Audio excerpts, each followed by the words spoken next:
మొదటి రాజుల గ్రంథము 292 పేజ్. మొదటి రాజుల గ్రంథము 12వ అధ్యాయము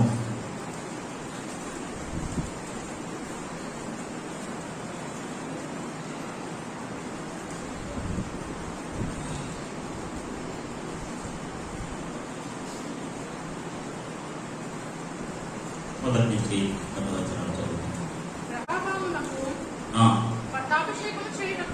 రెహబామునకు పట్టాభిషేకము చేయుటకు అందరూ తీశారండి. మొదటి రాజుల గ్రంథం 12వ అధ్యాయం మొదటి నుంచి చదువుతున్నాం.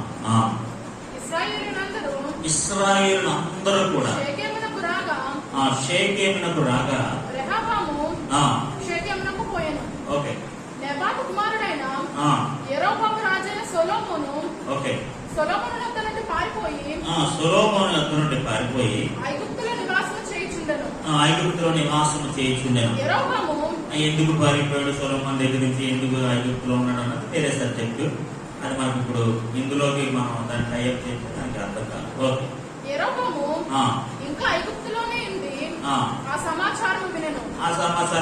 ఏ సమాచారం? రెహబాముని పట్టాభిషేకం చేస్తున్నారు. సొలొమోను గారు చనిపోయారు. ఆయన తర్వాత ఆయన కుమారుడైన రెహబాముని రాజుగా పట్టాభిషేకం చేస్తున్నారు ఇశ్రాయేల్ ప్రజల మీద, ఇశ్రాయేల్ దేశం మీద. కాబట్టి ఆ సమాచారం ఆయన విన్నారు. ఓకే, తెలిసింది. ఓకే, జనులు అందరూ కూడా అతను పిలువనిపించారు. ఎందుకంటే అతను కూడా చాలా మంచివాడే, చాలా యథార్థవంతుడే. కానీ తర్వాత కాలంలో యెరోబాము అంట చెడ్డ రాజు లేదా చెడ్డ మనిషి, ఇంకొకటి లేదు. ఎందుకంటే సుమారు 20 సార్లు బైబిల్లో ఆయన కోసం, యెరోబాము యొక్క పుస్తకం కోసం, చెడుతనం కోసం మోర్ దెన్ 20 times ఆ బైబిల్లో విశదీకరించింది. ఆయన గురించి ఇప్పుడు మాట్లాడితే మనకు అసలు టైం సరిపోదు. ఓకే, జనులు అతను కూడా పిలువనింపారు.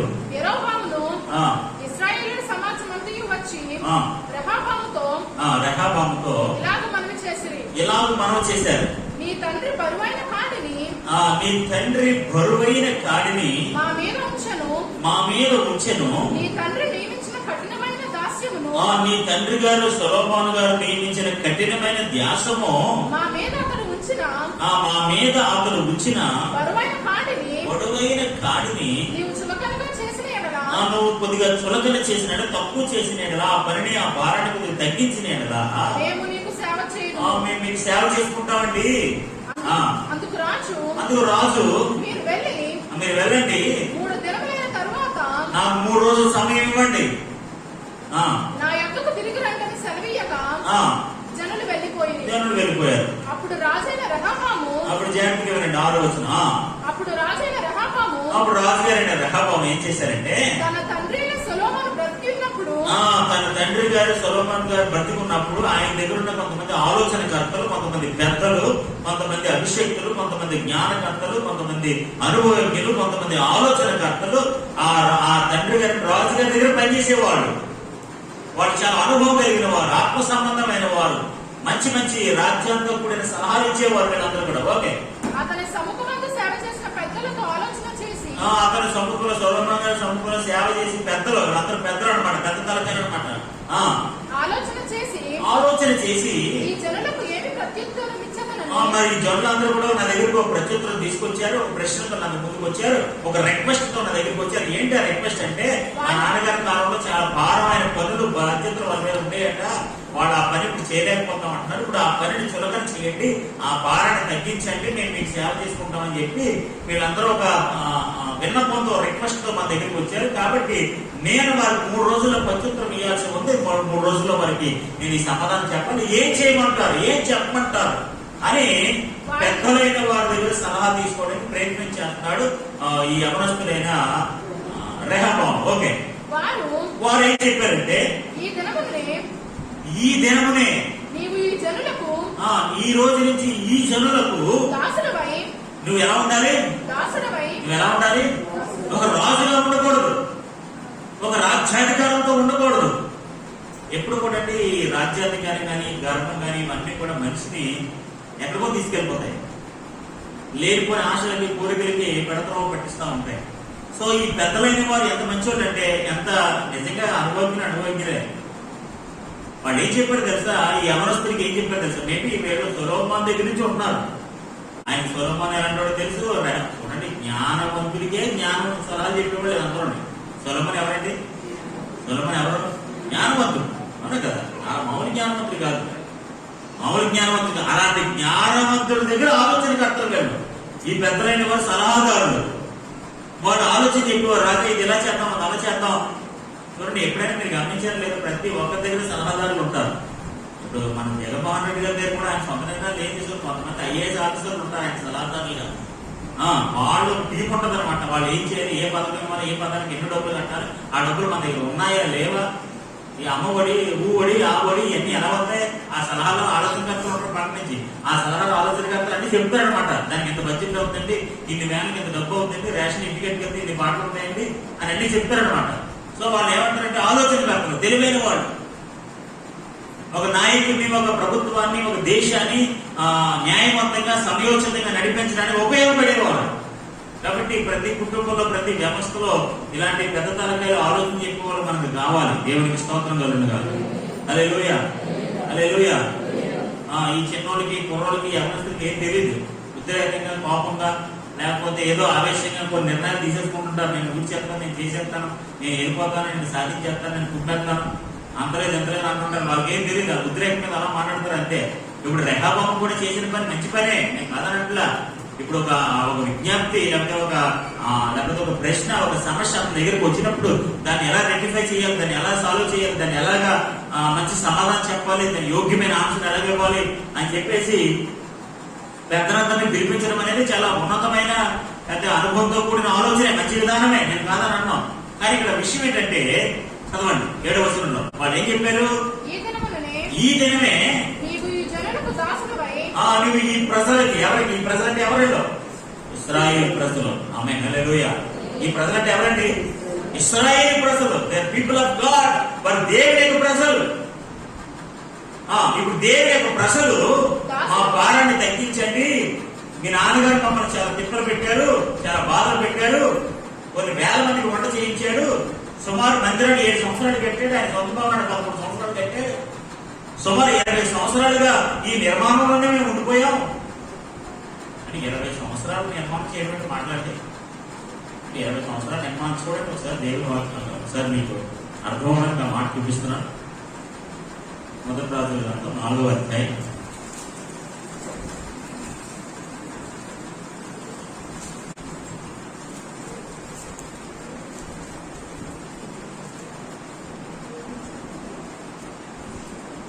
4వ అధ్యాయం 22 నుంచి. మొదటి రాజుల గ్రంథం 4వ అధ్యాయం 22వ వచనం. వాడు బాధ అనమాట. వాడు చెప్పుకున్నాడు, మీ తండ్రి గారి దగ్గర మేము పనిచేస్తాం కదా, ఆయన దగ్గర పనిచేసినట్టు మా పని భారం ఎలా ఉందని ఇప్పుడు మనకు అర్థం అవడానికి అన్నట్టు. ఒక్కొక్క రోజుకి ఒక్కొక్క దినమునకు సొలొమోను భోజనపు సామాగ్రి ఒక్క రోజుకే 4 రోజులు అనుకున్నారు కనుక ఇప్పుడు మీరు సరుకులు తెచ్చేసి 4 రోజులు కంటే కుదరదు. అది ఒక్కొక్కటే. ఓకే, ఒక్కొక్క దినమునకు ఆయన ఒక్కడికే ఆయన భోజనం చేసే సామాగ్రి ఎంతంటే 600 కూముల. మరి కూములు అంటే ఏం దగ్గర నాకు తెలియదు. సన్నపు గోధుమ పిండి 1200 కూముల, క్రొవ్విన ఎడ్లు 10, విడి ఎడ్లు 20, 100 గొర్రెలు, ఎర్రదుప్పులు, దుప్పులు, జింకలు. ఆమేన్, హల్లెలూయా. ఎవరికండి అన్నీ? ఏంటంటే నేనునేనా? ఏంటిది? ఏం పేరు? ఒక్క రోజుకి ఒక రాజుగారి సామాగ్రి అన్నమాట ఇదంతా. అవునండి కదా, మీకు అర్థమవుతుందండి. ఇంత సేకరీ చేయడానికి ఎన్ని బాధలు ఉంటాయండి? అవునా కదా, ఇంత సేకరీ చేయడానికి ఎన్ని బాధలు ఉంటాయండి? మిమ్మల్ని సార్ అంటే 20 సార్లు తిరగబడతారు సార్కి. కొద్ది సార్ ఏంటమ్మా అంటే సారా ఇప్పుడు ఎక్కడి నుంచి వస్తుంది, చింతపండు లేదు, ధనియం లేదు, మిరియాలు లేవు అని సార్కి 20 సార్లు చెప్పి ట్యాక్సీ పొల్లగా ఉన్నారు ఇక్కడ. మామూలుగా లేదు. అలాంటిది సొలొమోను గారు ఒక రోజుకి ఇంత సామాగ్రి ఇన్ని 100 కేజీలు గోధుమ పిండి మన కేజీ ప్యాకెట్ తీసుకుంటే 10 రోజులు తింటాము. కాబట్టి కేజీ ప్యాకెట్ తీసుకుంటే ఎన్ని రోజులు 10 రోజులు ఇచ్చేద్దాం, మరి కనీసం ఒక వారం రోజులు వస్తుందా? అలాంటి రోజుకి ఎన్ని 100 తూపులు, 1200 తూపుల మెత్తని పిండి అంట. అది కాక మాంసము ఒక్క రోజు కట్టి, ఒక్క సొలొమోను కట్టి. అలాగ ఉన్న ప్రజలు, వ్యవస్థ, సిస్టం, రథాలు నడిపేవారు, గుర్రాలు నడిపేవారు, సైన్యం, ఆదాయం, ఈ బ్యాచ్ ఎంత మంచి బ్యాచ్ అండి. మరి నిజంగా వాళ్ళ రిక్వెస్ట్ చాలా న్యాయం ఉందండి. వాళ్ళు ఆజ్ఞాపించిన ఇప్పుడు రాజుగారి దగ్గరికి వచ్చి మీ నాన్నగారు నా భర్త చెప్పాడు, మీ బాబమ్మ చాలా తెప్పలు పెట్టాడు, రోజుకి మీ ఎద్దులు గొర్రెలు తినేసేవాడు, ఎన్ని బాగా ఎంతమందికి వంట ఎంత పెంట నేను చచ్చిపోయేవాళ్ళు. తెల్లారు లెగిస్తే మన ఇంటికి 10 రోజులు చుట్టాలు వచ్చే చాలు. ఎలా ఉంటుందంటే రంగరంగం. పొద్దున్న లేచిన టీ అంటారు, వేడి నీళ్ళు అంటారు, బంగాళదుంపలు అంటారు, దొండకాయ అంటారు, ఎవరో ఏం కట్టిందంటే మొక్కలు లాగేస్తారు, కాలు లాగేస్తాయి అంటారు. 10 మంది చుట్టాలు కంటే మనం చెప్పే వంటల తెప్పలు మామూలుగా ఉండవండి. నీరసమైపు పేషెంట్లు వెళ్ళిపోతారండి. ఎంత వంట చెప్పారు అనంటారు కదంటారు. చెప్పండి, అనుభవం ఉంది కదండి. అందరూ 3 పూటలు వంట చేయడానికి మీరు పడుతున్న పాటలు ఎన్ని బాధలు. ఉల్లిపాయలు పోయాలంటే కన్నీళ్ళు, చీపు పెట్టుకోవాలంటే నడుము నొప్పి, బియ్యం కడగాలంటే బాధ. ఇది తెప్పలండి. అలాంటిది చూడండి, మెను చూడండి ఒకసారి. ఒక రోజుకి ఎంత మెనువా? ఒక రోజుకి తిండి మెను ఎంత మెను అయితే ఎన్ని బాధలు పడతారండి. చెప్పారండి అవి. సమీర్ గారు చెప్పారండి, నీకు రాజు వద్దురా బాబు, ఆ రాజు గారు వస్తే నీకు చాలా తెప్పలు ఉంటాయి, నీ శ్రేష్టమైనవన్నీ కూడా ఇచ్చేయాలి, మీ పనికెత్తులు వాళ్ళకి ఇచ్చేయాలి, మీ పనులు వాళ్ళకి ఇచ్చేయాలి, మీ ద్రాక్షలో బాగా ఇచ్చేయాలి, మీ తోటలో బాగా ఇచ్చేయాలి, అన్నింటిలో బాగా ఇచ్చేయాలి. శ్రేష్టమన్నీ వాడే తీసుకుంటాడు. మీరు వాడి రథాలు నడపాలి, మీ బిడ్డలే వాళ్ళకి సేవ చేయాలి. నీకు తెప్పలు ఉంటే రాజు గారు ఉంటే రాజు లేదు, మాకు రాజే కావాలంటారు. ఆడైతే మీకు రాజే కావాలంటే రాజు చెప్తున్నారు, ఆడే మిమ్మల్ని బాగా మిమ్మల్ని సేవ చేసుకుంటాడు మీతో అని చెప్పేసి మొత్తానికి రాజును కోరుకున్నారు. ఇప్పుడు ఆ రాజు ఎక్కడ తెప్పలు చూడండి, ఇంతమంది వంట ఉంటారంట. చూడండి 9వ అధ్యాయం 10వ వచనం.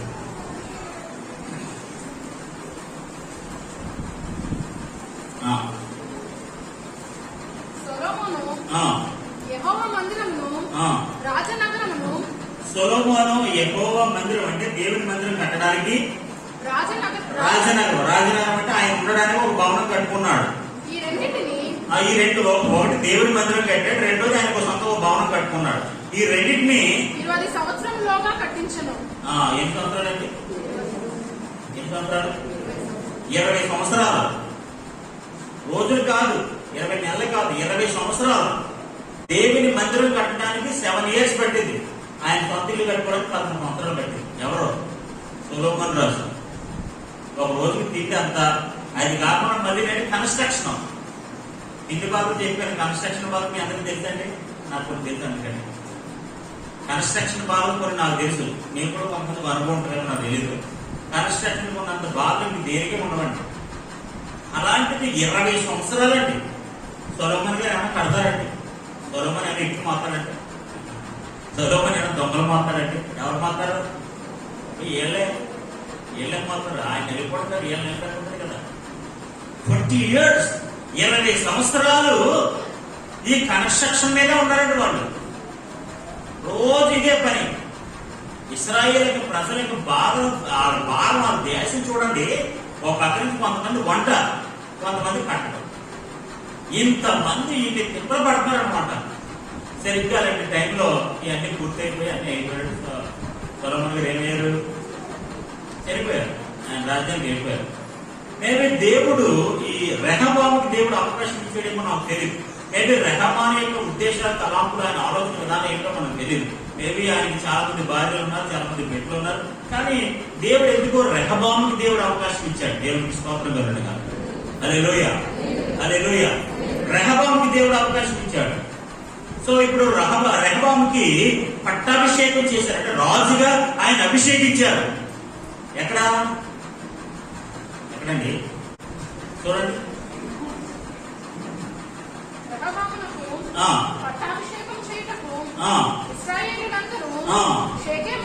షేకెమునకు రాక వన్ ఆఫ్ ది అద్భుతమైన ఆత్మ సంబంధమైన స్థలం అండి. అబ్రహాముని కానీ, ఇస్రాయేల్ కానీ, యాకోబు కానీ వీళ్ళందరూ అందరూ కూడా దర్శించబడిన స్థలం అది. మోస్ట్ స్పిరిచువల్ ప్లేస్ ఆ రోజు ఇశ్రాయేల్ ప్రజల జీవితాల్లో. అందుకనే ఈ పట్టాభిషేకం చేయడానికి కూడా ఆ స్థలాన్ని వీళ్ళు ఎన్నుకున్నారు. సో మొత్తానికి ఆయన రాజుగా అభిషేకించారు. దేవునికి స్తోత్రం కలుగునుగా. ఇప్పుడు వాళ్ళ బాధ ఏంటో తెలుసా? అంటే వాళ్ళ రిక్వెస్ట్ ఏంటో తెలుసా? ఏంటంటే రిక్వెస్ట్ మీ తండ్రి గారు, చూడండి మరొకసారి, నీ తండ్రి బరువైన కాడిని 4వ వచనం అండి. నీ తండ్రి బరువైన కాడిని మీ తండ్రి గారి బరువైన కాడేంటి? రోజుగా కొనడం, ఈ కన్స్ట్రక్షన్ చేయటం, ఇవన్నీ కూడా బరువైన కాడే. ఇల్లు కట్టి చూడండి, కొని ఒక 6 నెలలు కన్స్ట్రక్షన్ ఉండండి, మీకు నిజంగా బీపీ వచ్చారు. నిజంగానే బీపీ కాదు, నిజం బీపీ వచ్చారు.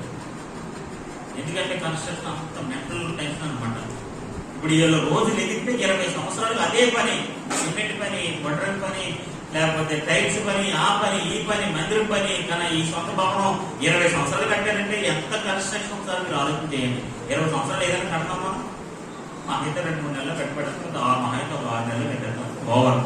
అంటే 20 సంవత్సరాలుగా మందిరం కడతారంటే, నగర కడతారంటే, ఇల్లు కడతారంటే వీళ్ళు ఎన్ని బాధలు చూడండి. ఇప్పుడు వాళ్ళు రిక్వెస్ట్ ఏంటంటే, మీ తండ్రి బరువైన కాడిని మా మీద ఉంచేదో.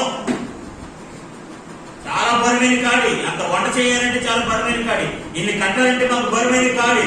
సో అవర్ రిక్వెస్ట్ ఈస్ ఏంటంటే, నీ తండ్రి నియమించిన కఠినమైన దాస్యమును ఆ కఠినమైన ధ్యాసమును మా మీద అతడు ఉంచిన బరువైన కాడిని నీవు చులకన చేసిన ఎడల నువ్వేం చేయాలి తెలుసా? చులకన చేయాలి, దాన్ని తక్కువ చేయాలి, ఆ భారాన్ని తగ్గించాలి, కన్స్ట్రక్షన్ తగ్గించాలి, ఈ వంట బ్యాచ్ని తగ్గించాలి. ఇవన్నీ కూడా మీరు తగ్గిస్తే మేము నీకు సేవ మేము మీకు సేవ చేసుకుంటామండి, మీకు సేవకులుగా ఉంటామండి, మీకు లోబడి ఉంటామండి, మీకు విధేయులుగా ఉంటామండి అని చెప్పి వాళ్ళు ఒక విన్నపాన్ని ఆయన దగ్గరికి తీసుకొచ్చారు. దేవునికి స్తోత్రం కలుగునుగా.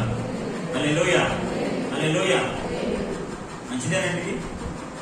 మంచిదేనా? భారం తగ్గించమని అడగడం మంచిదేనా? మంచిదే కదా. భారం తగ్గించమని, అందుకని గత శుక్రవారం నేను చెప్పాను, భారం తగ్గించుకోమని చెప్పాను. ఏదైనా భారమే, శరీరం భారమే, బాధ్యతలు భారమే, ఆర్థిక వ్యవస్థ భారమే, అన్ని భారమే. సో ఆ భారాన్ని మనం తగ్గించుకోవాలి, అంతే కదా. ఇప్పుడు నేను 100 కేజీలు ఉన్నానుకో, నాకు భారమే. 10 కేజీలు తగ్గించుకుంటే తేలిక ఉంటుంది బండి, అంతే కదా. బండి బరువు ఉంటే ఎలా వెళ్తుందో వేగంగా వెళ్తుందండి. రోడ్ ఎక్కుంటే బండి ఎలా వెళ్తుంది? స్పీడ్గా వెళ్తుందా? స్లోగా వెళ్తుంది. కొంతమంది అడుగులు అడిగేసుకుని వెళ్తారు. ఎందుకు అడుగులు అడిగేసుకుని వెళ్తారు? విమానంలో ఎందుకంటే భారం ఎక్కువ కదా. భారం ఎక్కువ మెల్లగా వెళ్ళాలి, అంతే కదా. కొంతమందికి అప్పుడు భారం ఎక్కువ ఉంటుంది, భారం తగ్గించుకోవాలి. అన్ని భారాలు తగ్గించుకోవాలి, తగ్గించుకోకపోతే పని అవ్వదు. దేవునికి స్తోత్రం కలుగునుగా. హల్లెలూయా, హల్లెలూయా. మీరు ఎంత మోయగలరో అంతే బరువు మోయాలి. ఎక్కువ 100 కేజీలు బస్తా నెత్తి మీద వేసుకున్నారు అనుకోండి, భూమిలోకి వెళ్ళిపోతారు, అంతే. నడుము నొప్పి అంటారు, చాలా బాధలు వచ్చారు. దేవునికి స్తోత్రం, హల్లెలూయా. కాబట్టి రెడ్యూస్ యువర్ బర్డెన్, మన భారాన్ని తగ్గించుకోవాలి. దేవునికి స్తోత్రం కలుగునుగా. హల్లెలూయా. అది ఏ భారమైనా కానివ్వండి, అది ఏ భారమైనా కానివ్వండి, రెడ్యూస్ యువర్ బర్డెన్ అంతే. మీ భారాన్ని మీరు తగ్గించుకోవడమే. ఆ పని చేయలేరా? చేయకండి. అంత బరువు ఎత్తలేరా? ఎత్తకండి. అంత దూరం ప్రయాణం చేయలేరా? చేయకండి. మీ ఓపిక ఎంత, మీ శక్తి ఎంత, మీ బలం ఎంత, మీ జ్ఞానం ఎంత, మీ తెలివితేటలు ఎంత, ఇవన్నీ చూసుకుని భారాన్ని మీరు ఎత్తుకోండి. అంతేగాని మీరు 5 నిమిషాలు నడలేరు, 20 నిమిషాలు నడుపుతారు, వాగ్దానం చేసినట్టుకోండి, 10 నిమిషాలకే పడిపోతారు, అంతే. కాబట్టి చాలా కష్టం. కాబట్టి ఇక్కడ వీళ్ళ రిక్వెస్ట్ ఏంటో తెలుసా? మా భారాన్ని తగ్గించండి. దేవునికి స్తోత్రం కలుగునుగా. హల్లెలూయా, హల్లెలూయా. ఇప్పుడు నా రిక్వెస్ట్ ఏంటో తెలుసా? మీ భారాన్ని మీరు తగ్గించుకోండి. ఆమేన్, హల్లెలూయా. అది శారీరక భారమైన, మానసికమైన బాధైనా, లేకపోతే ఆర్థిక భారమైన, అన్ని భారాలను మీరు తగ్గించుకోవాలి. తగ్గించుకుంటేనే ఆరోగ్యంగా ఉంటారు, మానసికంగా ఆరోగ్యంగా ఉంటారు, ఆర్థికంగా ఆరోగ్యంగా ఉంటారు, అన్ని విధాలు ఆరోగ్యంగా ఉంటారు. లేకపోతే ఏముండదు, ఆవేశం ఉంటుంది. దేవునికి స్తోత్రం, హల్లెలూయా. కాబట్టి మనకు నేర్చుకోవాల్సిన ఆధ్యాత్మిక పాఠం తెలుసా? మన భారాన్ని మనం తగ్గించుకోవాలి. దేవునికి స్తోత్రం, హల్లెలూయా. సో ఇక్కడ చదవండి. అందుకు రాజు గారు, మీరు వెళ్ళండి, 3 దినాల తర్వాత నా దగ్గర రండి. మీకు మంచి ఆలోచన నేను చెప్తాను, లేకపోతే మీకు పరిష్కారం నేను చూస్తాను. అప్పుడు రాజైన రెహబాము రాజైన రెహబాము తన తండ్రి అయిన సొలొమోను బ్రతికి ఉన్నప్పుడు అతని సముఖమందు సేవ చేసిన పెద్దలతో ఆలోచన చేసి ఈ జనులకు ఏమి ప్రత్యుత్తరం ఇచ్చదనని, ఈ జనులకు నేను ఎలాంటి ప్రత్యుత్తరం ఇవ్వాలి వారిని అడగగా వారు ఈ దినముననే నీవు ఈ జనులకు దాసుడవై వారికి సేవ చేసి, నీవు ఈ జనులకు ఏమన్నారు, దాసుడుగా ఉండి నువ్వు సేవ చేయాలి. ఆమేన్, హల్లెలూయా. యవనస్తుడమైన నీవు నీ తండ్రి గారి తర్వాత ఇంత గొప్ప భాగ్యము, అధికారము, అవకాశము, కృప, ఈ ధన్యత, ఈ అవకాశం నీకు వచ్చినప్పుడు నువ్వేం చేయాలంట? నువ్వు ఎలా ఉండాలంట? దాసుడుగా ఉండాలి. ఆమేన్. మామూలు ఈ రోజు ఎవరికైనా కష్టం ఇచ్చామనుకోండి, దాసుడు కాదు, మన నెత్తి మీద కాకుండా మాట్లాడతాం. మీకు ఈ రోజున దేవుని గ్రంథంలో ఎప్పుడైనా మీరు గమనించండి, దేవుని గ్రంథంలో ఇవ్వబడిన ప్రతి అధికారం కానీ, ఘనత కానీ, ఆధిక్యత కానీ ఏదైనా సరే సేవ చెయ్యడానికే. యేసుప్రభువు ఎందుకు వచ్చారండి అక్కడికి? యేసుప్రభువు ఎందుకు వచ్చారండి? ఆయన ఒక రాజుగా ఈ లోకంలో పుట్టి సేవ చేశాడు. మీకు అర్థమవుతుందా? యేసుప్రభువు వారు యూదులకు రాజుగా పుట్టినవాడు ఎక్కడున్నాడు? ఈ Born as a king, but he lived as a servant. ఆయన ఒక రాజుగా పుట్టి ఒక సేవకుడిగా జీవించాడు. ఇప్పుడు ఈ పెద్దవాళ్ళు, ఈ గొప్పవాళ్ళు, ఈ సలహాదారులు ఇస్తున్న గొప్ప సలహా ఏంటి తెలుసా? రాజా, మీరేం చేయాలి తెలుసా? ఈ జనులకు మీరు దాసులుగా ఉండాలి. ఆమేన్, హల్లెలూయా. మీకు సేవ చేసే తత్వం ఉండాలి. మనుషుల్ని అర్థం చేసుకుని, వారి యోగక్షేమాలు తెలుసుకుని, వాళ్ళు మన దగ్గరికి మోసుకొచ్చిన ఈ సమస్యల్ని, ఇబ్బందులు అన్నింటినీ కూడా తొలగించి వాళ్ళకి మనం సేవ చేయాలి. అయ్యో, మీరు ఈ భారంతో బాధపడుతున్నారా? ఎవరైనా మన దగ్గరికి భారంతో వచ్చారనుకోండి, ఆ భారం తీసేది కానీ ఇంకో భారం ఎత్తి ఎక్కడ చెప్పండి. మన నెత్తి మీద ఒక రాయి ఉందండి అని వచ్చారు. మన ఎగ్జాంపుల్ మీకు అర్థం కూడా చెప్తున్నాను. మన నెత్తి మీద ఒక రాయి ఉందండి, ఆ రాయి కొద్ది తీసేయండి అని వచ్చారండి. ఆ రాయి మీరు తీసేస్తారా, ఇంకో రాయి నెత్తి మీద వెళ్తారా? ఆ రాయి తీసేస్తామా, ఇంకో రాయి నెత్తి మీద వెళ్తామా? ఏం చేయాలి? ఇప్పుడు మీరు ఇచ్చే సలహా ఏంటి తెలుసా? రాజా, ఆ భారాన్ని మీరు చులకన చేయండి. ఆమేన్. మీరు సేవ చేయండి. ఈరోజు దేవుని బిడ్డలారా, దేవుడు మనకి ఇచ్చిన గొప్ప భాగ్యం ఏంటో తెలుసా? మనం ఎంత గొప్పవారమైనా, ఎంత జ్ఞానవంతులమైనా, ఎంత తెలివితేటలైనా, ఎంత డబ్బులున్నా, ఏమైనా సరే మనం సేవ చెయ్యాలి. ఆమేన్, హల్లెలూయా.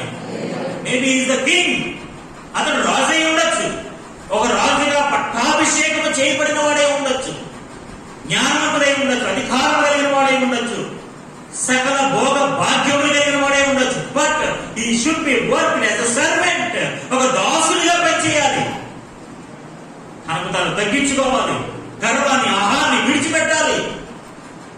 రాజుని కదా, పట్టాభిషేకం పొందాను కదా, సింహాసనం కూర్చుంటారు, నేను ఆడింది ఆట, నేను పాడింది పాట, ఇష్టం వచ్చినట్టు చేస్తాను, ఇష్టం వచ్చినట్టు ఉంటాను అంటే కుదరదు. దేవుడు ఒప్పుకోడు. ఆమేన్, హల్లెలూయా, హల్లెలూయా. ఎంత మంచి సలహా, వాట్ వండర్ఫుల్ సజెషన్. ఎంత మంచి సలహా ఇచ్చారండి వీళ్ళు. రాజా, మీరు దాసులుగా ఉండి, మీరు రాజు అయినప్పటికీ కూడా దాసత్వాన్ని ధరించుకుని వారికి సేవ చేయండి. నాతో సేవ చేయించుకోకండి. మీ బాబు గారు చాలా సేవ చేయించుకుని నాతో రాయులు మోయించాడు, రప్పలు మోయించాడు, గిన్నెలు కడిగించాడు, పిండి రుబ్బించాడు, మాంసం వండించాడు, రథాలు తిప్పించాడు, రకరకాల బాధలు తెప్పులు పెట్టాడు. ఇప్పుడు మీరేం చేస్తారు తెలుసా? వాళ్ళతో సేవ చేయించుకోకండి, మీరే సేవ చేయండి. ఆమేన్, హల్లెలూయా. రివర్స్ అన్నమాట. మీకు అర్థమవుతుందా? రివర్స్. ఆయన అలా చేశారు కదా, మీరు అలా చేయకండి. మీరేం చేస్తారు తెలుసా? అవన్నీ తీసేయండి. ఆ సిస్టమ్, ఆ డిపార్ట్మెంట్ అంతా పక్కన పెట్టండి. మనిషి భోజనానికి ఎంత ఆహారం కావాలండి? ఒక మనిషి భోజనానికి ఎంత ఆహారం కావాలండి? ఎంత పిండి, ఇన్ని జంతువులు, అంతరమండి, దుక్కులు, జంతువులు, లేడులు, పరిస్థితి, జతవి, ఆహారానికి ఎంతమంది పనులు కావాలండి? అవును కదా, అవును కదా. ఎవరి చేత వంట చెప్పండి. ఎంత వ్యవస్థ కావాలండి ఇంత వంట చేయడానికి? అవును కదా. ఇప్పుడునే కానీ టెక్నాలజీ పెరిగింది, 4 గ్యాస్ పొయ్యిలు ఏమైనా వచ్చాయా? ఏమంటే ఒక పొయ్యి మీద ఒక కనీసం ఉండేదానికి ఏం లేదు కదా. వాళ్ళు వెలిగించాలంటే అలా కట్టి కాకనే ఉండాలంటే వంట చేయాలంటే ఎక్కడ ఉంటాయి? ఒక స్త్రీకే తెలిసి ఈ వంట బాగా తెలియదు. సో ఇప్పుడు వీళ్ళు ఏం చెప్తారంటే, మీ నాన్నగారు వీళ్ళందరితో సేవ చేయించుకున్నారు, అది కరెక్ట్ కాదేమో చూడండి, వీళ్ళు ఆలోచన కరెక్ట్, వీళ్ళు జ్ఞానవంతుడు తలదించుకున్నట్టు వీళ్ళందరూ నిజంగా సలహా పాటించుంటే ఈ రోజున రెహబామును దేవుడు నిశ్చయంగా దీవించేవాడు. హల్లెలూయా, హల్లెలూయా. ఈ రోజున దేవుని బిడ్డలారా, ఆలోచనకర్తలు ఉంటాం, ఆశీర్వాదకర్త ఆలోచనకర్త ఉండాలి, మంచి ఆలోచన చెప్పే విధానం ఉండాలి. నిజంగా ఎంత మంచి ఆలోచన తెలుసండి ఇది. మీ నాన్నగారు ఇన్ని తిప్పలు ఇన్ని బాధలు పెట్టారు కదా, మీరు అలా చేయకండి, మీరే వారికి ఒక సేవకుడిగా వాళ్ళ దగ్గరికి వెళ్ళండి. ఆమేన్. ఈ దినమునే ఈ రోజు నుంచే ఈ జనులకు దాసుడువై వారికి సేవ చేసి నువ్వు ఒక దాసుడిగా మారిపో. Your not a king today. ఈ రోజు నుంచి నువ్వు రాజు కాదు, ఈ రోజు నుంచి నువ్వు ఎవరివి? దాసుడివి. దాసుడు అంటే ఎవరండి? సేవ చేసేవాడు. ఆమేన్. హల్లెలూయా, హల్లెలూయా, హల్లెలూయా. పరిచర్య చేసేవాడు. రాజ్యాధికారం ఉన్నప్పటికీ, అధికారం ఉన్నప్పటికీ, పవర్స్ ఉన్నప్పటికీ, అన్ని ఉన్నప్పటికీ కూడా అన్నింటిని పక్కన పెట్టి పరిచర్య గుణం కలిగిన వాడు, సేవా తత్వం కలిగిన వాడు. దేవుడికి స్తోత్రం కలిగినగా గుర్తుపెట్టుకుని దేవుడికి ఎంత చదువైనా చదువుకోండి, ఎంత గొప్పవారని కాదు, ఎన్ని డబ్బులైనా ఉన్నాడు, ఎక్కడ మందిరంలో పరిచర్యలో ఒక సేవకులుగా సేవకురాలుగా పని చేయాల్సిందే. హల్లెలూయా. గిన్నెలు కడగాల్సిందే, ఆకులు ఎత్తాల్సిందే, అన్ని సేవ చేయాల్సిందే. ఎందుకంటే ఆ విధానాన్ని బట్టి దేవుడు మనం దీపిస్తాడు. దేవుడికి స్తోత్రం కలుగునుగా. హల్లెలూయా, హల్లెలూయా. ఆ దీనత్వాన్ని బట్టే, లేదా ఆ సేవా గుణాన్ని బట్టే, ఆ పరిచర్య విధానాన్ని బట్టే. అని ఎప్పుడైనా ఈ పరిచర్యలో, దేవుని పరిచర్యలో ఒక సేవకురాలుగా, ఒక సేవకుడిగా మీరు ఎప్పుడైనా పనిచేశారంటే, ఎప్పుడైనా ఒక బొమ్మ చూసారా? ఒక మెట్టు చూసారా? ఒక గిన్నె కడిగారా? ఒక కుర్చీ చూసారా? ఒక కుర్చీ చదివారా? ఏమైనా చేశారా? కార్పొరేట్ భక్తులు ఉంటారు, కొంతమంది కార్పొరేట్ భక్తులు టైగెట్ ఉంటారు కదా, టైగెట్ ఉద్యోగం చేస్తారు కదా, అనమాట. టైగెట్ ఉద్యోగం చేస్తారు, కారులో వస్తారు, కారులో కూర్చుంటే ఏసీ వెళ్ళిపోతారు అనమాట. కార్పొరేట్ ఉద్యోగం అనమాట అది. మన కార్పొరేట్ ఉద్యోగస్తులు కాదు, దేవుని బిడ్డలమో. హల్లెలూయా, హల్లెలూయా. మన కార్పొరేట్ ఉద్యోగాలు కాదు మనవి. రెహబాముకి అనుభవజ్ఞులైన పెద్దలైన వారు ఇస్తున్న సలహా ఏంటో తెలుసా? You should be A servant. నువ్వు సేవకుడిగా మారిపోవాలి. సేవా తత్వం, సేవ మనసు, సేవ ఆలోచన, సేవ విధానాలు ఇవన్నీ కూడా నీలోకి వచ్చేయాలి. నువ్వు వాళ్ళకి సేవ చేయాలి. హల్లెలూయా, హల్లెలూయా. ఏం చేయాలి? నువ్వు సేవ చేయాలి. నీవు వారికి సేవ చేస్తే, ఆమేన్, హల్లెలూయా. నీవు కనుక వారిని అర్థం చేసుకుని వారి మనసులోకి నువ్వు వెళ్ళి, వారి తత్వాల్లోకి నువ్వు వెళ్ళి, నువ్వు కనుక వారికి సేవకుడిగా ఉండగలిగితే దేవుడికి స్తోత్రం కలుగునుగా. ఈరోజు దేవుడి బిడ్డలారా, మనం అందరం కూడా దేవుని పరిచర్యలో దాసులము, సేవకులము, పరిచారకులమే. దేవుడికి స్తోత్రం కలుగునుగా. హల్లెలూయా, హల్లెలూయా. ఈ లోక సంబంధమైన బిరుదులు వచ్చేయండి, రెవరెండ్లు, బిషప్లు, ఇలాంటివన్నీ లోక సంబంధమైన బిరుదులు. ఆ బిరుదులకి మనకేం అక్కర్లేదండి. ఎల్డర్స్, బిల్డర్స్, ఇలాంటివన్నీ లోక సంబంధమైన బిరుదులు, అన్నీ మనకు అవసరం లేదండి. దేవుని సేవకులమో, పరిచారకులమో. ఆమేన్, హల్లెలూయా. అలాగే ఎవరైతే తగ్గించుకుని దీన మనసు కలిగి, పరిచర్య అనుభవం కలిగి, ఎవరైతే దీనులుగా జీవిస్తారో ఖచ్చితంగా దేవుడు వారిని హెచ్చిస్తాడు. ఆమేన్, హల్లెలూయా. ఖచ్చితంగా దేవుడు వారిని కనపరుస్తాడండి. మనం గొప్పలు చెప్పుకోవడానికి, గాంభీర్యంగా వెళ్ళడానికి మనం గొప్పడం కాదండి. మనందరూ కూడా సామాన్యమైన ప్రజలు అండి. మన ఆలోచనలు, మన విధానాలన్నీ కూడా భూమి మీద ఉండాలి, ఆకాశంలో ఉండకూడదు. కొంతమంది ఎంతే ఉంటారు, ఆలోచన మాత్రం ఎక్కడ ఉంటాయి. నువ్వు ఎంత ఉన్నప్పుడు నీ ఆలోచన అంతవరకు ఎందుకు? మనల్ని బట్టి మన ఆలోచన ఎక్కడ ఉంటారు. దేవునికి స్తోత్రం కలుగునుగా. హల్లెలూయా, హల్లెలూయా. రెహబాము ఒక రాజుగా పట్టాభిషేకం చేయబడినప్పటికీ కూడా ఈ పెద్దవాళ్ళైన వారు, ఈ అనుభవజ్ఞులైన వారు, ఈ ఆలోచనకర్తలైన వారు చెప్తున్న విధానం, సిద్ధాంతం ఏంటి తెలుసా? ఫ్రమ్ నౌ ఆన్, ఈ రోజు నుంచి కూడా ఈ ధనుషులకు నువ్వు రాజు కాదు, ఒక దాసుడివై వారికి సేవ చేసి, మృదువైన మాటలతో వారికి ప్రత్యుత్తరం రెండవది, మృదువైన మాటలతో నీవు వారికి జవాబు చెప్పిన యెడల, ప్రత్యుత్తరం ఇచ్చిన యెడల, వారు సదాకాలము వారు ఎప్పుడు కూడా నీకు దాసులు ఎల్ల కాలము, life long, till the last breath, వారి తుది శ్వాస విడిచేంత వరకు కూడా నీకు దాసులగుదురని వారు నీకు దోసలు అయిపోతారు. దేవునికి స్తోత్రం కలుగునుగా. హల్లెలూయా, హల్లెలూయా. ఈ సిద్ధాంతం మన అందరి జీవితాల్లో పాటించాలండి. అప్లై దిస్, ఈ సజెషన్, ఈ ఆలోచన మన అందరి జీవితాల్లో పాటించాలండి. అందరి జీవితాల్లో పాటించాలి. నెంబర్ 1 ఏంటండి? నెంబర్ 1 ఏంటండి? నువ్వు వాళ్ళకి దాసుడివై ఈ ప్రజలకు నువ్వు రాజువే కావచ్చు. కొంతమంది ఏదైనా చిన్న అధికారం ఇస్తే, చిన్న పెద్ద ఇస్తే, పెద్ద ఐఏఎస్ పోస్టులు లేకపోతే సీఎం పోస్టులు మీరైపోతుంటారు కొంతమంది. దానికి ఏముండదు స్టోరీ. దేవునికి స్తోత్రం. హల్లెలూయా, హల్లెలూయా. ఆ పోస్ట్ అయితే పెద్ద పోస్టులో మీరైపోతుంటాం. మనం ఏ పోస్ట్ ఉంది మనకి? ప్రతి పోస్ట్కి మోటో ఏంటో తెలుసా? సేవ చేయటమే. ఆమేన్, హల్లెలూయా. ఎవరైనా మీకు ఒక అధికారం ఇచ్చినా, ఒక పోస్ట్ ఇచ్చినా, ఏదైనా ఒకటి ఇచ్చారంటే, ఒక రెస్పాన్సిబిలిటీ ఇచ్చినా, దాని అర్థం ఏంటి తెలుసు? నువ్వు సేవ చేయని.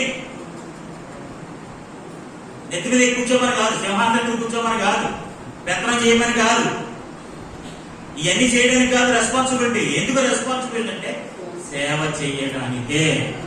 ఆమేన్. యేసు ప్రభువు ఈ భూమి మీదకి ఎందుకు వచ్చారు? నేను సేవ చేయించుకోవడానికి రాదు అబ్బాయి. మనుషు కుమారుడు సేవ చేయడానికే వచ్చాడు కానీ సేవ చేయించుకోవడానికి రాలేదు. రోగులు స్వస్థపరచడానికి, దెయ్యాలను వెళ్ళగొట్టడానికి, నష్టపోయిన వారిని బాగు చేయడానికి, వీళ్ళందరినీ సరి చేయడానికి, రక్షణ ఇవ్వడానికే వచ్చాడు. రాజుగానే పుట్టాడు. కానీ మనుషు కుమారుడు మాత్రం పరిచయం చేయడానికే వచ్చాడు. దేవునికి స్తోత్రం కలుగునుగా. హల్లెలూయా. ఈరోజు దేవుని బిడ్డలారా, మనమందరం కూడా మన జీవితాల్లో అవలంబించవలసిన పద్ధతి, విధానం, సిద్ధాంతం ఏంటో తెలుసా? మనం పరిచారకులమే. ఆమేన్. సేవ చేసేవాళ్ళమే. మన సేవే చేయాలి, తగ్గించుకునే ఉండాలి. సేవకుడు ఎప్పుడు ఎలా ఉండాలి? సేవ చేసే పరిచారకులు ఎలా ఉండాలి? తగ్గించుకునే ఉండాలి. దేవునికి స్తోత్రం కలుగునుగా. రాంబేకంగా ఉండకూడదు, ప్రవక్తను నడవడం, ఎవరి పేరు హంపుల్ తగ్గించుకుని ఉన్నట్లయితే ఖచ్చితంగా దేవుడు మనం దీవిస్తాడు. దేవునికి స్తోత్రం కలుగునుగా. హల్లెలూయా. రెండవది, సేవ చేసి మృదువైన మాటలు. ఆమేన్. ఎలాంటి మాటలు? నోరికి తీయ రావాలి. ఏ మాటలు? మృదు అంటే మృదువుగా అంటే బాగున్నారమ్మా, బాగుంటుంది, మీకు అలా ఉంటుంది. ప్రత్యుత్తరం ఎలాగివ్వాలి? బాగున్నారమ్మంటే బాగున్నానమ్మా అని అనాలి. ఏం బాగుంటలేండి. కొంతమంది వంకర టింకర మాటలు బాగోవు. జీవితంలో ఎప్పుడు బాగుపడతారో నాకు తెలియదు. నా బ్యాచ్ అంతానే వంకర టింకర మాటలు, నోటుకొత్తర మాటలు, మెగాస్టార్ బాగు. కొంతమందికి జీవితంలో కొన్ని జాతి, కొన్ని బుద్ధులు, లేకపోతే కొంత స్వభావాలు మారడం కంటే అది మన జీవితం ఏం చేయలేదు. ఇప్పుడు రాజుగారికి వీళ్ళు ఇచ్చే సలహా ఏంటో తెలుసండి? రాజుగారండి, మీ మాటలు చాలా మృదువుగా ఉండాలి. ఆమేన్. చాలా దయగా ఉండాలి, ప్రేమగా ఉండాలి, కరుణగా ఉండాలి. యువర్ ఆన్సర్ షుడ్ బి, నీ సమాధానం, నీ జవాబు ఎలా ఉండాలి తెలుసా? చాలా మృదువుగా ఉండాలి. భర్తతో మాట్లాడినా, భార్యతో మాట్లాడినా, పిల్లలతో మాట్లాడినా, పెద్దలతో మాట్లాడినా, ఎవరితో మాట్లాడినా సరే యువర్ ఆన్సర్ షుడ్ బి, ఈ సమాధానం ఇప్పుడు ఎలా ఉండాలి? ఎలా ఉండాలి? మృదువుగా ఉండాలి. దేవునికి స్తోత్రం కలుగునుగా. మాటను బట్టేనండి, మన జవాబును బట్టే. చూడండి మరొకసారి మాట చదవండి. మృదువైన మాటలతో మీరు ప్రత్యుత్తరం ఇస్తే, మీరు సమాధానం చెప్తే, జవాబు చెప్తే ఎలా చెప్పాలి?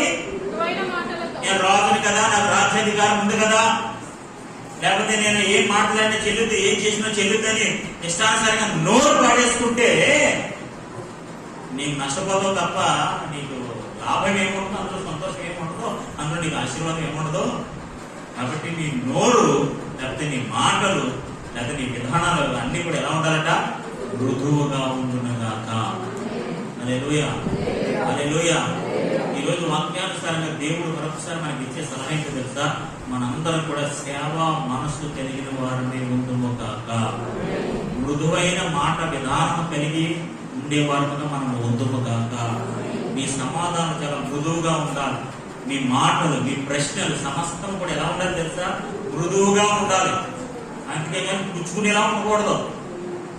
కొంతమంది మరొక మాటలు మాట్లాడుతుంటారు అనమాట. సూదిగా ఉంటే మాటలు వాటితో ఒకటి చేద్దాం ఉంటారు. మన మాటలు ఎలా ఉండాలి? ఎలా ఉండాలి చెప్పండి? మృదువుగా ఉండాలి. మీ సమాధానం ఎలా ఉండాలి? మృదువుగా ఉండాలి. బాగున్నారమ్మంటే బాగున్నాము అని చెప్పాలి. తిన్నారమ్మా అంటే ఏం తింటారంటే ఏం తింటారు, మేమేం తింటాం అలా అనుకోండి. తిన్నారంటున్నాం అనాలి. ఈరోజు దేవుడు అంటున్నారా, మన విధానం ఇప్పుడు రాజు గారికి నిజంగా ఏంటే అనుభవం లేనోడే, తండ్రి గారి తర్వాత రాజు అయినోడే, కానీ సేవా విధానంలో అతను నేర్పిస్తున్న అనుభవాలు ఏంటి తెలుసా? ఈ పెద్దవాడు ఇస్తున్న సలహాలు ఏంటో తెలుసా? ఏంటి సలహాలు?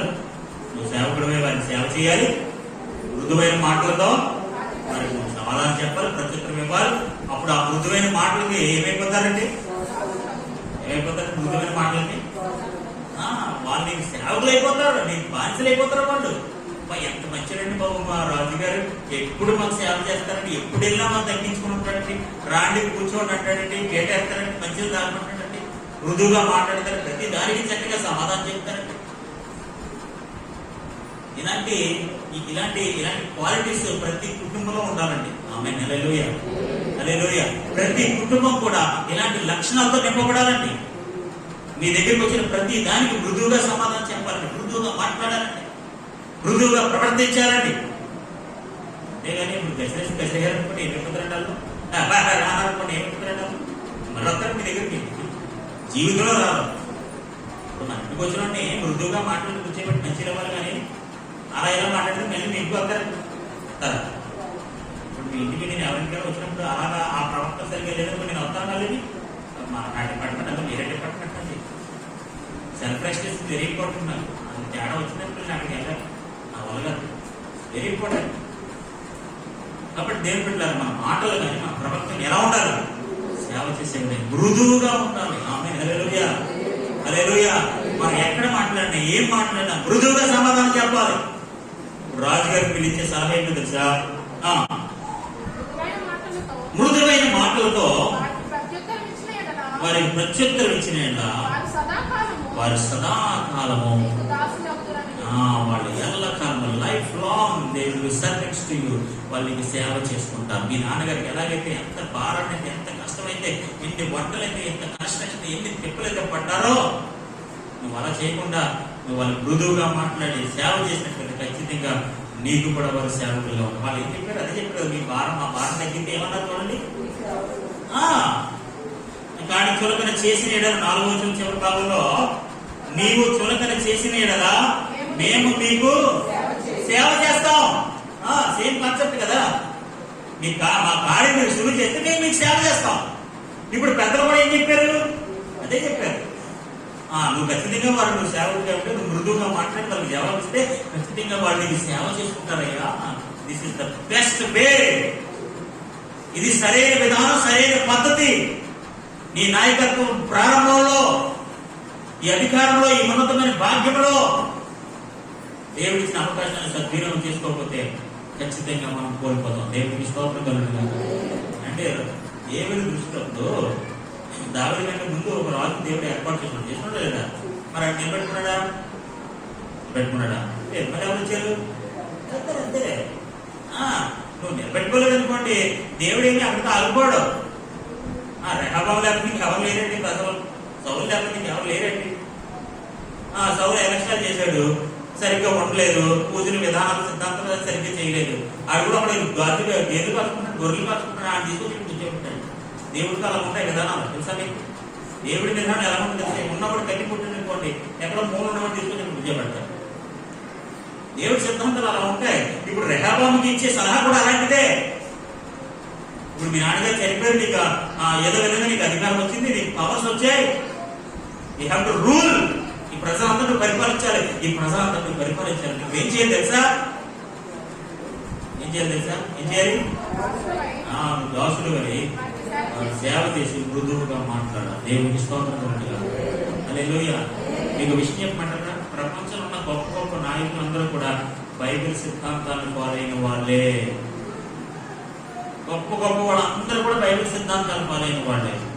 చాలా మంది బైబిల్ చదివి వాటి యొక్క విధానాన్ని వారి యొక్క రాజ్యంలో ఉపయోగించిన వారు చాలా మంది. కాబట్టి దేవుని బిడ్డలారా, ఇక్కడ రాజు గారికి ఇచ్చిన సలహా ఎంత మంచి సలహా. చూడండి 7వ వచనంలో, చూడండి 8వ వచనం. అయితే అతడు పెద్దలు తనతో చెప్పిన ఆలోచనను నిర్లక్ష్యపెట్టి తనతో పెరిగిన యవనులను పిలిచి ఆలోచన అడిగి వారికి ఇలాగూ ప్రశ్న వేసెను, మా మీద నీ తండ్రి ఉంచిన కాడిని చులకన చేయడని. అయితే అతడు పెద్దలు తనతో చెప్పిన ఆలోచనలు ఏం చేశారంటండి? నిర్లక్ష్య పెట్టి. That's the problem. అదే సమస్య ఇక్కడ. ఇప్పుడు పెద్దలు చాలా మంచి సలహా ఇచ్చారు, అనుభవజ్ఞులు చాలా మంచి సలహా ఇచ్చారు, లేదా జ్ఞానవంతులు అనుభవంతో కూడి చాలా మంచి సలహా ఆయన ఇచ్చారు. ఇలా ఉంటే నీ భవిష్యత్తు బాగుంటుంది, నీ రాజ్యాధికారం బాగుంటుంది, నీ ప్రజలు బాగుంటారు, నువ్వు బాగుంటావు, everything will be fine, all right అంటే అలాంటి ఆలోచనలన్నీ పక్కన పెడతారు. ఏం చేశారట? అయితే పెద్దలు తనతో చెప్పిన ఆలోచనను నిర్లక్ష్య పెట్టడం అంటే పక్క పడనమాట. చెప్పారులంటే కబుర్లు అన్నమాట. ఈరోజు చాలా మంది అంటే యవనస్తులు పెద్దల యొక్క మాటలను నిర్లక్ష్య పెడుతున్నారండి. You should be very very careful. చాలా జాగ్రత్తగా ఉండాలి. ఎవరైతే తల్లిదండ్రుల మాటలు, పెద్దల మాటలు, జ్ఞానవంతుల మాటలు, అనుభవజ్ఞుల మాటలను, ఆలోచన ఎవరైతే నిర్లక్ష్య పెట్టి తప్పు చేసి పక్కన పెడతారో వాళ్ళు ఖచ్చితంగా దీపించబడతారు.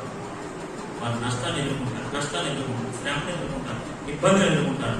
ఖచ్చితంగా వారి భవిష్యత్తులో ఏదో విధంగా నష్టపోతారు. They will not be blessed. వారు ఆశీర్వదించబడతారు. ఇప్పుడు రెహబాము రాజ్యం పోవడానికి గల కారణం ఏంటో తెలుసా? రెహబాము ఏ రాజ్యం లేదండి, 5 గంటల్లో పోయిందండి రాజ్యం. తెలుసా మీ సంగతి? ఈ అధ్యాయం చివరికి వెళ్తే రాజ్యం లేదండి. అసలు తెరబడితే ఎరుసలేం పారిపోయాడు, తన రాజ్యాధికారాన్ని కోల్పోయాడు, దేశం 2 ముక్కలైపోయింది. ఎందుకు తెలుసా? నిర్లక్ష్య పెట్టడం ద్వారా. నిర్లక్ష్యం పెద్దలకు ఆలోచన విధానాన్ని ఎప్పుడైతే నిర్లక్ష్యం చేశాడో, వారి మాట వినలేదో, వారి మాటలు పట్టించుకోలేదో, చెప్పారు ఏదో ఒకటి అన్నట్టుగా వారి అనుభవాన్ని, వారి జ్ఞానాన్ని ఎప్పుడైతే తప్పు చేసి వారిని నిర్లక్ష్యం చేసి వారి అనుభవాన్ని అవమానపరిచి వారి ఆలోచన విధానాన్ని కించపరిచి, ఇప్పుడు చాలా మంది మనం ఆలోచన పెట్టుకుంటారు, వాళ్ళు ఆలోచన చేస్తుంటారు. చాలా పెద్ద దరిద్రం ఇది. నిజంగా సంగతి. ఆలోచన మనం అడుగుతారు, కానీ ఆలోచన ప్రకారం చేస్తారు. అది చాలా అవమానం తెలుసా? ఇప్పుడు పెద్దలు పెట్టి ఎదిరించి అందరూ నోరుసు ఉండదు కదా. ఇప్పుడు పెద్దలు ఎదురు ఆ మాటను విన్నప్పుడు, ఆ మాటను అంగీకరించినప్పుడు, వారి విధానంలో నువ్వు వెళ్ళినప్పుడు మరి అలాగే పిలవడం, వారి ఆలోచన విధానంలో నువ్వు వెళ్ళాలనుకుంటేనే పిలవాలి. అంతే కదా? వెళ్ళాలి అనుకుంటేనే పిలవాలి. లేదా అందరూ నీతి ఎంతో, న్యాయం ఎంతో, యథార్థత ఎంతో ఆలోచన చేయాలి. ఇప్పుడు ఆలోచన మాత్రం వాళ్ళకి కావాలి, కానీ ఆమె మాత్రం మనం నిర్లక్ష్యం పెడతాం. అడుగుతాం పేరుంది, వెళ్ళమంటారా అంటారు. ఆలోచుకుంటారు, మనం చెప్తాం. అడగడం మాత్రం అడుగుతారు, వెళ్ళమంటారా అంటారు. ఇంకా మనం వెళ్ళద్దు, వెళ్ళమని అనుకుంటారా వెళ్ళిపోతారు. అదవుతారు. ఆడేటప్పుడు ఎవరిని ఏం అడగండి. దేవుడికి స్తోత్రం, హల్లెలూయా. మీ సొంత చిత్తానుసారంగా, మీ సొంత ఆలోచన ప్రకారంగా, మీ విధానం ప్రకారం మీరు వెళ్ళిపోవాలనుకున్నప్పుడు వెళ్ళిపోండి. ఏం చేయమంటారండి? ఆల్రెడీ ఫిక్స్ అయిపోతుంది మన దగ్గర. అయిపోతే ఈవిడ ఫిక్స్ అయిపోయి ఈవిడి ప్లాన్లు ఈవిడికి ఉండి మొత్తం సమస్తం చక్కపెట్టి చివరిలో మన దగ్గర వస్తున్నప్పటికీ ఏం చేయమంటారండి? ఏం చేయమంటారా? ఇప్పుడు నేను చెప్పింది చేస్తారండి, పని బట్టి మన ఎత్తారండి, వద్దంటే చెప్తారండి, దాన్ని ఏదోలా కన్విన్స్ చేస్తారు. అలా కాదండి, అలా మంచిగా అంటే అంటే డబ్బులు ఉన్నాయంటే అదంటే మొత్తం నన్ను కన్విన్స్ చేస్తుంటారు అన్నమాట. ఇక నన్ను కనిపించేది నా దగ్గరికి ఎందుకు? మీరు ఫిక్స్ అయిపోతారు, మీరు ఫిక్స్ అయిపోవడమే చేసేయండి. హల్లెలూయా. ఈ రాజుగారు ఆయన ఫిక్స్ అయిపోయాడు విధానం. మరి ఏ ఆలోచన ఎందుకు? నిజంగా చాలా మంచి ఆలోచన చెప్పారు, నిజంగా ధైర్యమైన ఆలోచన చెప్పారు, అనుభవించినట్టు అనుభవించేలాగా చెప్పారు, జ్ఞానవంతులంటే జ్ఞానవంతులాగా చెప్పారు. నిజంగా సొలొమోను దగ్గర పనిచేసిన విధానాన్ని బట్టి, నిజంగా సొలొమోను దగ్గర పనిచేసినంత అనుభవంగానే చెప్పారు వాడు. నిజంగా దే ఆర్ గ్రేట్. నిజంగా వాళ్ళు మనం అభినందించాలి. కానీ దురదృష్టం ఏంటో తెలుసా అండి? అలాంటి ఆలోచన విధానాన్ని నిర్లక్ష్య పెట్టడమే. హల్లెలూయా. గుర్తుపెట్టుకోండి, ఎప్పుడైతే ఒక ఆధ్యాత్మిక అనుభవంతో కూడిన, జ్ఞానంతో కూడిన, ఆత్మ అభిషేకంతో కూడిన ఆలోచన విధానం ఎప్పుడైతే మీరు తక్కువ చేస్తారో, నిర్లక్ష్యం చేస్తారో, ఖచ్చితంగా మన జీవితంలో నష్టపోతాం. హల్లెలూయా, హల్లెలూయా. ఖచ్చితంగా ఈ మాట మీరు బాగా గుర్తుపెట్టుకోండి. ఎప్పుడైతే ఒక అనుభవంతో కూడిన, జ్ఞానంతో కూడిన, ఆత్మతో కూడిన, దైవ ఆవేశంతో కూడిన ఒక ఆలోచన విధానాన్ని ఎప్పుడైతే మనం నిర్లక్ష్యం చేస్తామో, సొంత ఆలోచన ప్రకారంగా, సొంత బ్యాచ్ ప్రకారంగా వెళ్తామో, ఖచ్చితంగా అక్కడ నష్టాన్ని మనం చేకూరుస్తాము. హల్లెలూయా. అందులో ఆలోచించే పద్ధతే లేదు. దేవునికి స్తోత్రం కలదు. ఇప్పుడు ఈ పెద్దలు చెప్పిన ఆలోచన విధానం నిర్లక్ష్యం పెట్టాడు. చెప్పారు లేదో చెప్పారు విధానం ఆరం తగ్గించుకున్నారు అంతే కదండి. వాళ్ళు ఎవరు రాయలు అడిగారు, అప్పుడు అడిగారు, మీ ఆస్తి అడిగారు, మీ ఐశ్వర్యం అడిగారు. ఏమడిగారంటారు? ఏమడిగారండి? డబ్బులు ఏమైనా ఇమ్మన్నారా? శాలరీ పెంచమన్నారా? శాలరీ పెంచమన్నారా? జీతాలు పెంచండి అన్నారా? జీతాలు పెంచితే మీకు సేవ చేస్తామని అన్నారా? ఏమన్నారండి? ఆరం తగ్గించుకొని అడిగారండి. వాళ్ళ ఐశ్వర్యాలు అడగలేదు, ఆస్తులు అడగలేదు, ఏం అడగలేదు. రెడ్యూస్ అవ్వడం మా భారం తగ్గించుకొని అడిగారండి. జ్ఞానవంతులైన వారు, అనుభవించిన వాడు ఏం చెప్పాడు? ఆ భారం తగ్గించవయ్యా, వాళ్ళకి సేవ చేయవయ్యా, అదో మృదువుగా ప్రత్యుత్తరమయ్యా, వాళ్ళే జీవితాంతం నీకు సేవ చేసుకుంటారయ్యా అని అంటే, ఆ మంచి ఈ రోజునండి మంచి మాటలు ఎవరికి ఎక్కవండి. వద్దమ్మా, అలా చెయ్యొద్దమ్మా, ఏమంటే జాగ్రత్తగా ఉండమ్మా, జాగ్రత్తగా అవి ఎటువంటి మనుషులు సెల్ ఫోన్ ఆడితే రీఛార్జ్ చేయించానంటే బాగుంటాను మాటని బయట ఊరంతా తిరిగి రమ్మంటే బాగుంటాను మాట. అలాంటి విధానాలు నచ్చుతాయి మనకి.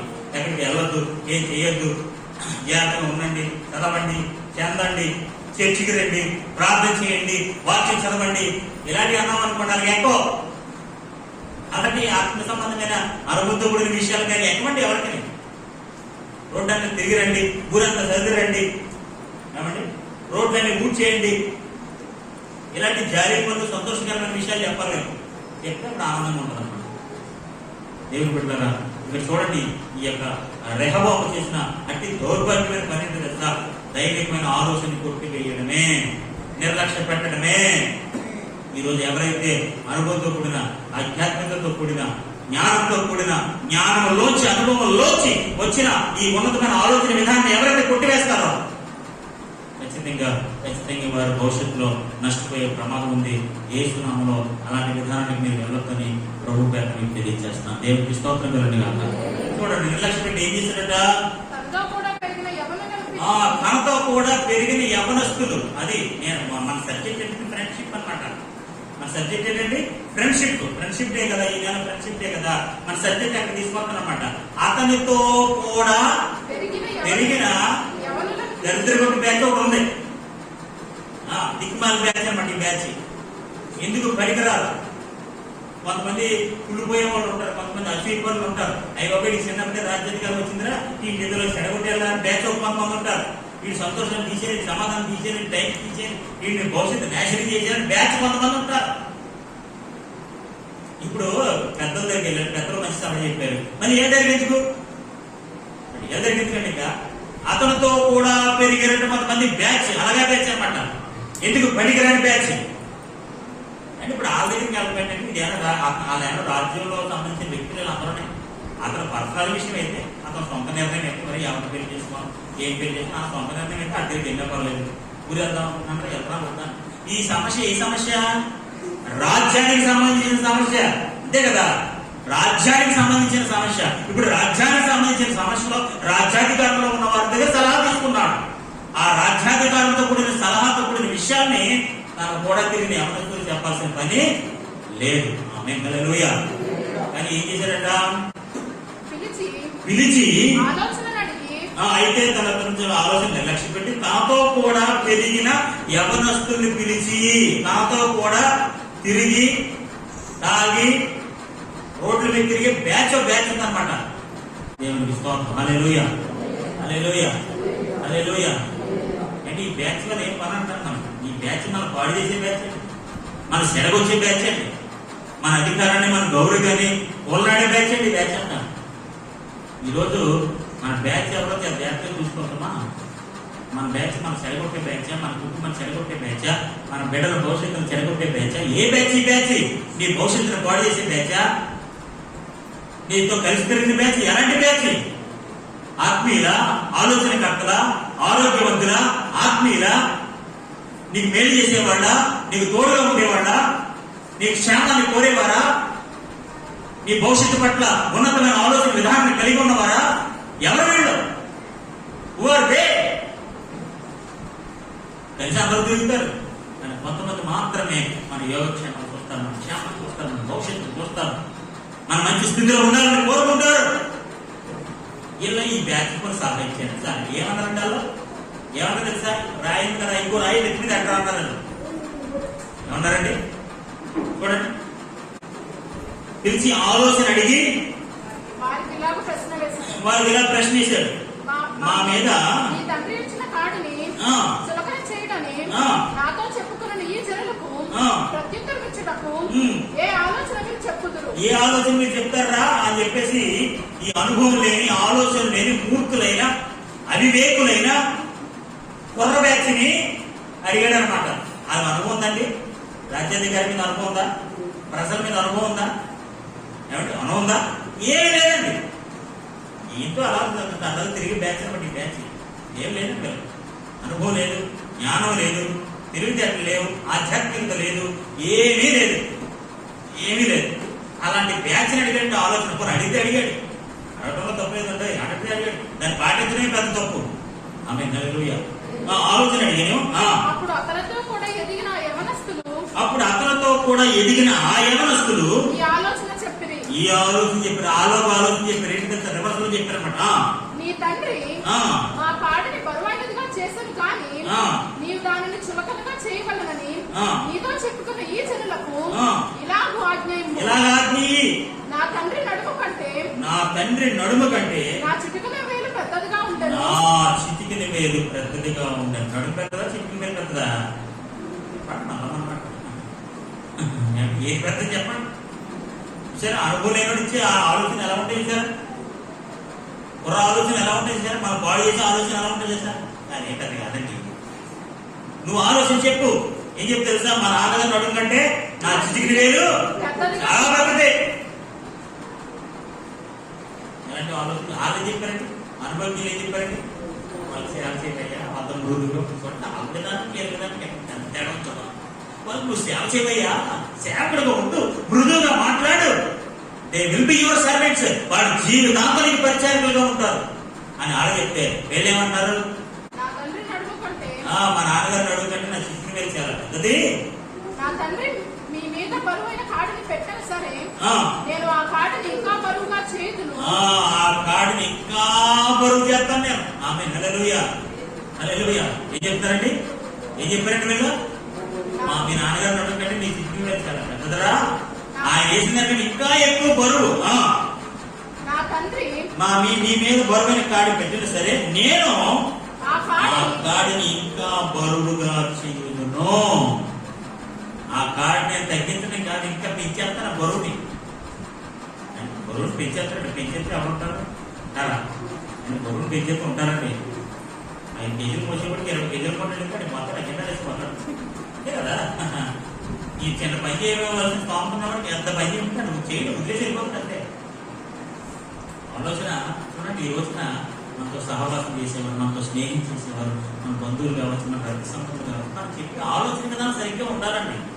ఎవరైనా మనకు ఆలోచించే చెప్పమని లేకపోతే మన సలహాలు ఎవరైనా మన దగ్గరికి వస్తే ఆత్మ సంబంధమైన అనుభూతితో కూడా ఆలోచన విధానంలో నడిపించాలంటే మనం చెడగొట్టే యాక్చువల్గా వెళ్ళిపోతాం. వాళ్ళకి మంచి ఆలోచన చెప్పాలండి, ఆత్మీయ ఆలోచన చెప్పాలండి. ఇలా వెళ్ళి బాబు, ఇలా చేయి బాబు అని చెప్పాలండి. అంతేగాని ఆ బరువుని ఇంకా ఖాళీ చేసే నా చిటికిన వేలు చాలా పెద్దది, ఆ బరువుని ఇంకా నేను ఎక్కువ చేసేస్తాను, మిమ్మల్ని ఇంకా తిప్పలు పెట్టేస్తాను, మిమ్మల్ని ఇంకా బాధ పెడేస్తాను, నేను ఊరుకొని మా తండ్రి గారిని గొప్పవాడు నేను అని ఎప్పుడైతే గర్భపు ఆలోచన విధానంలోకి నడిపించబడ్డాడో అతని రాజ్యం కూలిపోయింది. Leadership is over. ఆయన రాజ్యాధికారం పోయింది. దేశంలో సర్వనా 2 ముక్కలైపోయిందండి దేశం. యూదా దేశం, ఇశ్రాయేల్ దేశం ఇక్కడి నుంచే ప్రారంభమైందండి. 2 దేశాల్లో విడిపోయి 2 రాజులుగా విడిపోయింది ఇక్కడి నుంచేనండి. ఎప్పుడైతే రెహబాము ఈ ఆలోచన విధానాన్ని కొట్టివేశాడో అప్పటి నుంచి ఇశ్రాయేల్ దేశం 2 ముక్కలైపోయిందండి. యూదా దేశం, ఇశ్రాయేల్ దేశం ఇద్దరు కూడా భక్త శత్రువులు అయిపోయారండి. ఒకే జనాంగం 2 దేశాలు విడిపోయి భక్త శత్రువులు అయిపోయారండి. బికాస్ ఒకే ఒక కారణం ఏంటి తెలుసా? దైవిక ఆలోచనని త్రోసివేయడమే. హల్లెలూయా. చదవండి. నా తండ్రి చబుకలతో మిమ్మల్ని శిక్షించను సరే, నేను కొరడాతో మిమ్మల్ని శిక్షించుదును. కొరడాతో శిక్షిస్తాను. మేబీ చబుకలు అంటే కాళ్ళు అయి ఉండదు. సులువైన ట్రాన్స్లేషన్ కాళ్ళు అనమాట. మా తండ్రి గారు మిమ్మల్ని కాళ్ళతో శిక్షించాడు, నేను ఎలా శిక్షిస్తాను? కొరడాలతో శిక్షించు. కొరడాలతో శిక్షిస్తాను, మీ భారాన్ని పెంచేస్తాను. ఇంకేంటంట? ఇంకా మీ భారాన్ని అధిపించేస్తాను, మీ నెత్తి మీద ఇంకా పెద్ద కుంపడెడతాను. మూడవ దినమందు ఆ, నా యొద్దకు రండని ఆ, రాజు నిర్ణయం చేసి ఉన్నట్టు ఉమ్, యెరొబాము జనులందరూ ఉమ్. మూడవ దినమున రెహబాము వద్దకు వచ్చిరి. 11వ వచనం. అప్పుడు రాజు పెద్దలు చెప్పిన ఆలోచన నిర్లక్ష్య పెట్టి పెద్దలు చెప్పిన ఆలోచన నిర్లక్ష్య పెట్టి, యవనులు చెప్పిన దైవికమైన ఆలోచన నిర్లక్ష్య పెట్టి, అనుభవంతో కూడిన ఆలోచన నిర్లక్ష్య పెట్టి, జ్ఞానంతో నుంచి వచ్చిన ఆలోచన విధానం నిర్లక్ష్య పెట్టి, గుర్తుపెట్టుకోండి దేవుని బిడ్డలారా, ఎప్పుడైతే దైవికమైన అనుభవమైన జ్ఞానంతో కూడిన ఆలోచన విధానాన్ని ఎప్పుడైతే మనం నిర్లక్ష్యం చేస్తామో, definitely you will be destroyed, undoubtedly you will be destroyed. ఖచ్చితంగా మనం నష్టపోతాం. కాబట్టి నిర్లక్ష్యం పెట్టి యవనులు చెప్పిన ఆలోచన చొప్పున వారిని కఠినముగా ప్రత్యుత్తరం ఇచ్చి ఇట్లు ఎలా ఇచ్చారు? ప్రత్యుత్తరం అంటే ఏంటి?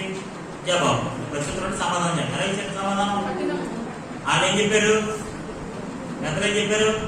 సమాధానం ఎలా చెప్పమన్నారు? మృదువుగా చెప్పాను. ఇప్పుడు ఈయన ఎలా చెప్పాడు? మంచి పద్ధతి ఏమంటే పెద్దలు ఏం చెప్పారండి? మృదువుగా చెప్పాయి, మళ్ళీ సేవ చేసుకుంటారని చెప్పారు. ఇప్పుడు ఈయన సమాధానం ఎలా చెప్పాడట? కఠినముగా కఠినముగా కఠినముగా. జీవితంలో కఠినత్వాన్ని విడిచిపెట్టాలండి, మృదువత్వం రావాలండి.